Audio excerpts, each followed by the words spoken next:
더마카와 함께 시선집중의 문을 열겠습니다. 어서 오세요. 네, 안녕하세요. 더마카입니다. 지금 이 순간 제가 제일 부러워하는 분이 여기 계시네요. 강인식님. 이불 속에서 시선 집중합니다. 아, 너무 부럽다. 이불 속에서 듣는 시선 집중은 뭐 아무리 빡빡한 뉴스라 그래도 좀 달콤하게 들리시려나? 이불킥만 하지 마십시오. 네. 이불킥. 김창면님이 역시 생방송의 묘미는 숫자에 불과합니다라고 해주셨는데 지금 JB가 오프닝에서 날짜를 좀 잘못 말씀하셨죠? 네, 죄송합니다. 네. 네, 아니 뭐 10월 27일이면 좋겠어요, 저도. 가는 세월을 어떻게라도 붙잡아 보려고 했던 그런 마음으로 이해해 주시기 바랍니다. 네. 네, 그리고 심재님이 요건 좀 안 부럽다. 감기가 유행이네요. 저도 감기가 너무 심해서 오늘은 침대에 누워서 유튜브로 시청합니다. 그렇죠. 이럴 때 조심하셔야 됩니다. 요즘 감기 너무 독하고 오래 갑니다. 맞아요. 정말로. 예. 얼른 나으시길 바라겠고요. 클라우디아님이 일요일 아침 우리 집 초등학생 아들이 이렇게 물었어요. 오늘은 김종배의 시선 집중 안 해요? 일요일 아침에 아이들도 기다려지는가 봅니다. 우리 집 아들이 김종배님의 중저음 차분한 목소리가 너무 듣기 좋대요 라고 해주셨어요. 오, 초등학교 아드님이 땡큐. 네. 다행이네. 얼굴은 못 봤니? 그러면 더 좋아할 거예요. 네. 예, 알겠습니다. 그럴까요? 그럼요. 네, 그리고 삐까번쩍님이 제일 궁금한 거 지금 더마카는 어디에 앉아 있는 거죠? 종배님 바로 앞자리에 있습니까? 라고 해주셨는데 어디 앉았는지도 비밀입니다. 제 맞은편에 저 멀리 앉아 있습니다. 비밀이라고 했는데 알려주시면 어떡해요? 예. 신비주의도 적당히. 네. 네, 춘철님들 월요일인데요. 월요일이라서 힘드시다는 분들이 좀 많으신데 그래도 힘내시기 바라겠고요. 오늘 주목할 뉴스들 본격적으로 챙겨드리겠습니다. JB타임즈 오늘 주목할 첫 번째 뉴스는요. 오디오로 먼저 만나보시죠.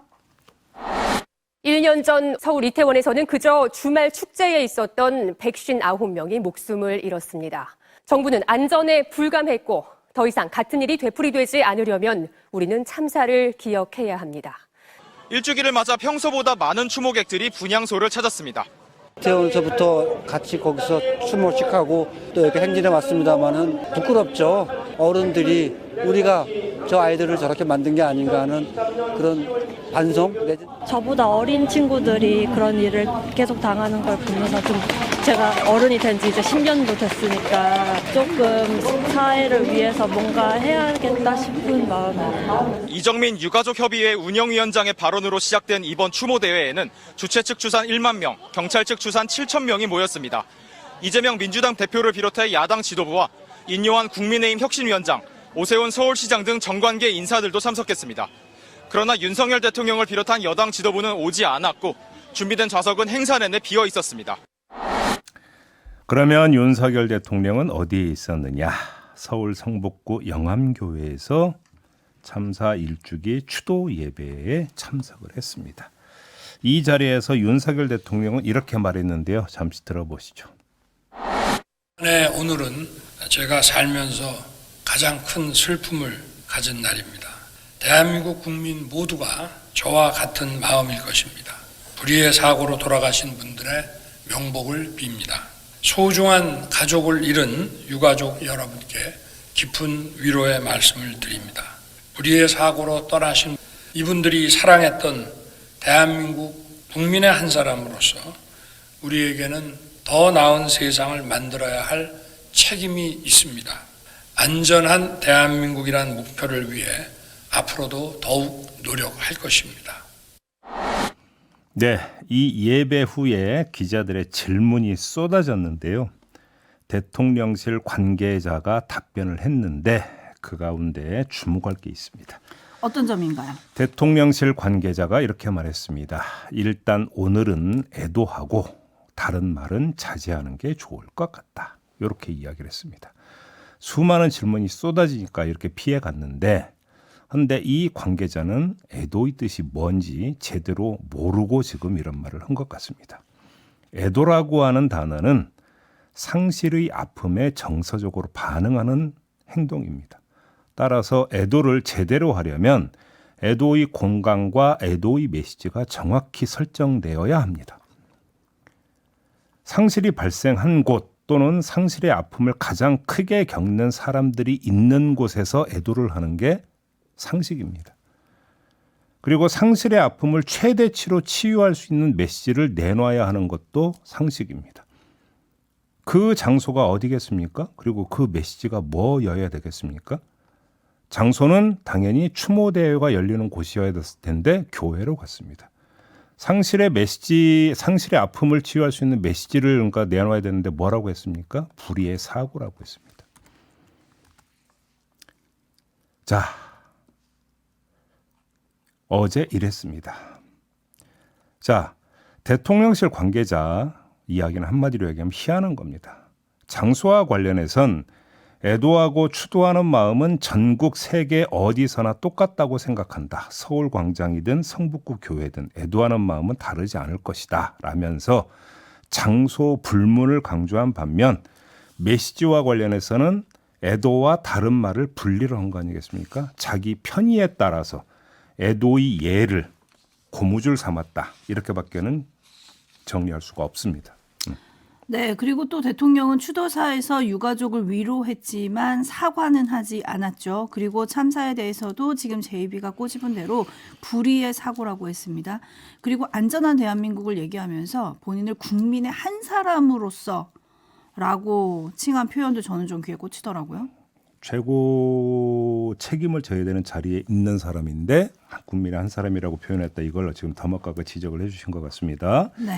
뭐 이거저거 다 떠나서 어제 그 추모 예배에서 유가족 여러분께 깊은 위로의 말씀을 드린다고 했잖아요. 그걸 왜 유가족 앞에 가서 못합니까? 그러니까요. 아니 그 불가항력적인 이유로 유가족 바로 앞에 가서 위로의 말을 전할 수 없다면 그때는 이해를 하겠는데 아니지 않습니까? 장소가 어디든 뭐가 중요하냐고 대통령실 관계자가 얘기를 했다면서요. 중요하지 않다면 서울광장 가면 되는 거잖아요. 왜 그렇게 합니까? 도대체. 2509님이 대통령이 유가족을 찾아 사과하면 책임질까 봐 걱정돼서 사과 못하는 거 아닐까요? 라고 좀 차가운 댓글을 보내주셨네요. 1052님, 어제 아이들과 추모식에 다녀왔습니다. 그분은 역시나 안 나오셨더군요. 점점 아이들에게 부끄러운 나라가 되는 것 같아 안타깝습니다. 라는 의견 보내주셨고요. 3116님은 대통령의 첫 번째 의무는 국민의 생명과 재산을 지키는 것이라고 저는 알고 있습니다. 라고 해주셨고요. 성숙한 어른님은 책임 운운하며 국민을 피해 다니는 느낌입니다. 라고 좀 꼬집어 주셨네요. 종합해서 말씀을 드리면 이런 행동을 두고 우리는 뭐라고 표현을 하냐면 비겁하다고 표현합니다. 넘어가겠습니다. 제이비타임즈 다음 주목할 뉴스는 어떤 겁니까? 홍준표 대구시장이 어제 SNS에 글을 올렸습니다.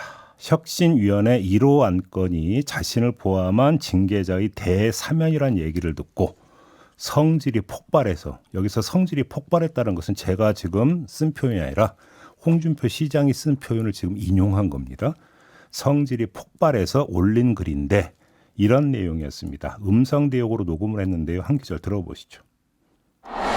어디서 왔는지도 모를 듣보잡들이 당권을 잡았다고 설치면서 당원들을 이간질하고 권력의 앞잡이가 되어 세상 모르고 날뛰어본들 내년 총선 후면 니들은 국민들이 정리해준다.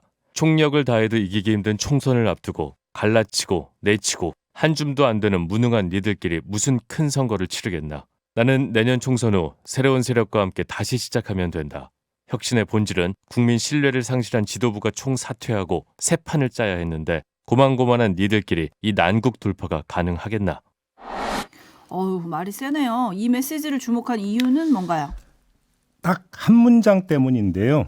나는 내년 총선 후 새로운 세력과 함께 다시 시작하면 된다라는 문장 때문입니다. 네. 이 한마디에 총선 후 정계의 밑그림이 담겨 있다고 보기 때문입니다. 뭔가 뭐 새로운 걸 만드는 건가요? 자, 홍준표 시장은 국민의힘의 총선 패배를 전제로 마이웨이를 선언한 것입니다. 한마디로 정리를 하면 조금 전에 들었던 그 SNS에 올린 글은 그리고 그러면 자 마이웨이의 종착점이 어디겠습니까? 당연히 대선일 겁니다. 홍준표 시장에게는. 쉽게 풀면 홍준표 시장은 총선 직후 대선 행보를 개시하겠다고 선언한 것이고 대선 행보의 일환으로 자기 세력 구축을 개시하겠다고 천명한 것입니다. 어제 SNS 글은 이렇게 해석을 하는 게 상식일 겁니다. 그럼 이런 행보는 홍준표 시장에 국한된 것이겠느냐 이걸 짚어봐야 되는 겁니다. 아니면 다른 잠재적 대선 주자 모두에게 해당이 되는 것이겠느냐라는 겁니다. 당근 후자라고 봐야 될 겁니다. 어렵게 볼 거 없습니다.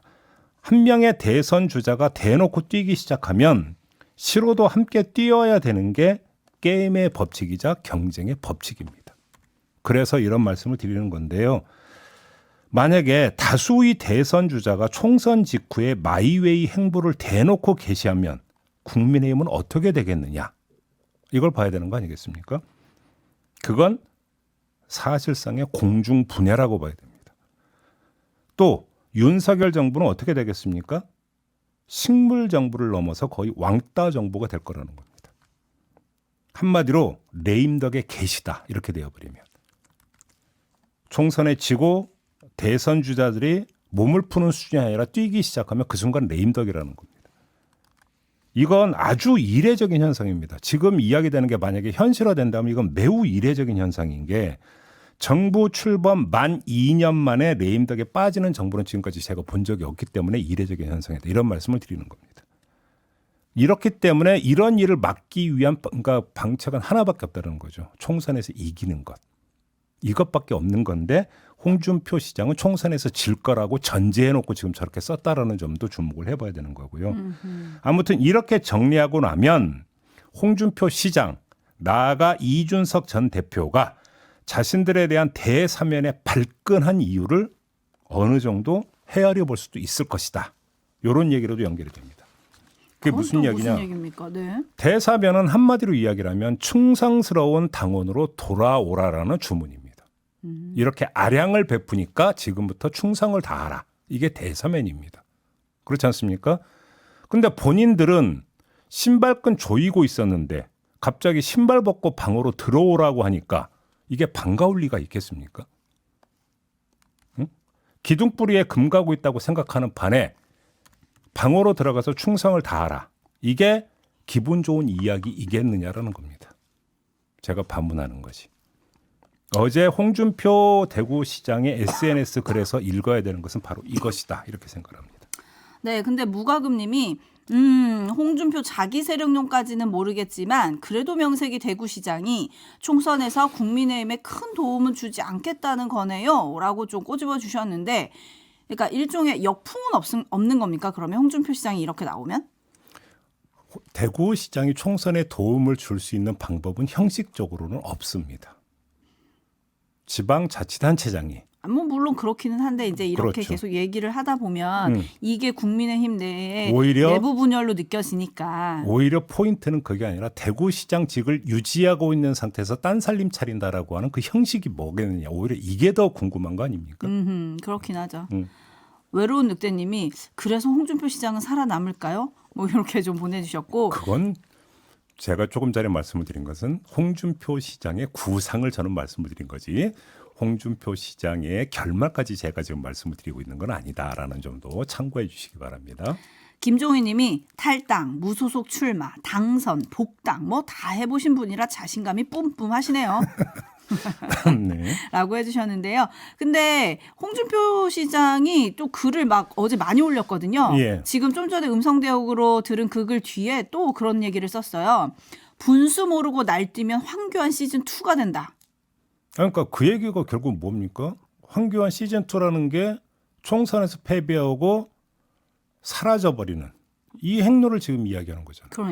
그러니까 지금 홍준표 대구시장은 총선에서 진다고 지금 여기서부터 모든 게 시작이 되고 있다니까요. 근데 이제 총선에서 이기려고 김기현 지도부 2기 지도부가 세운 게 인요한 혁신위잖아요. 근데 지금 처음 나온 게 1호 안건처럼 나온 게 이제 대사면이고요. 이걸 가지고 지금 이렇게 논란이 되고 있는 거고 여기에 또 지난 주말 동안 인요한 혁신위원장이 여러 인터뷰를 했는데 거기서 남긴 말이 또 논란입니다. 영남 스타 의원 서울 등 험지에 출마해야 한다라고 하면서 이제 이름까지 거론을 했잖아요. 그래서 논란이 좀 되고 있는데 인요한 혁신이 어떻게 되는 겁니까? 잘 아니요. 되는 겁니까? 어차피 이거는 나올 수밖에 없는 누구라도 다 나올 거라고 예상했던 이야기 아니겠습니까? 이제 그걸 하고 있는 것이겠죠. 문제는 이뉴한 위원장이 그 얘기한 거는 저는 그렇게 큰 뉴스는 아니라고 생각하고 왜냐하면 이미 예상이 됐던 거니까 어떻게 반응할지가 더 궁금한 거 아니겠습니까? 앞으로 요걸 좀 봐야 되겠죠. 근데 또 본인이 하신 말씀에 대해서 일부 또 오보라고 하신 게 있어가지고 내가 누구누구를 서울로 올라오라고 했다면 이름까지 썼는데 그건 다 오보다. 혁신이 권한 밖의 일이다. 또 이렇게 얘기를 하셨거든요. 더 중요한 건 혁신이 권한 밖의 일을 이기 전에 혁신이 일정 안에 있는 일이 아니라는 겁니다. 영남권 스타 의원들의 서울 출마는 혁신이 활동이 종료되고 몇 달 뒤에나 가시화될 수 있는 일이기 때문에 혁신이가 책임지지 않는다. 이것도 봐야 되는 거죠. 어차피 2달 아닙니까 혁신이는. 그렇죠. 근데 예를 들어서 오늘 조간도 그런 기사 많이 썼던데 김기현 대표가 과연 응답을 할 거냐. 본인부터 손들고 서울이나 수도권 출마하겠습니다. 라고 만약에 말을 해준다면 인요한 혁신위에 힘도 실리고 뭔가 당이 변하는구나 느낌도 주고 뭐 일석이조 아니에요? 그러면 제일 좋은 방법이 이뇨한 위원장이 그냥 김기현 대표를 콕 찍어서 솔선수범하라.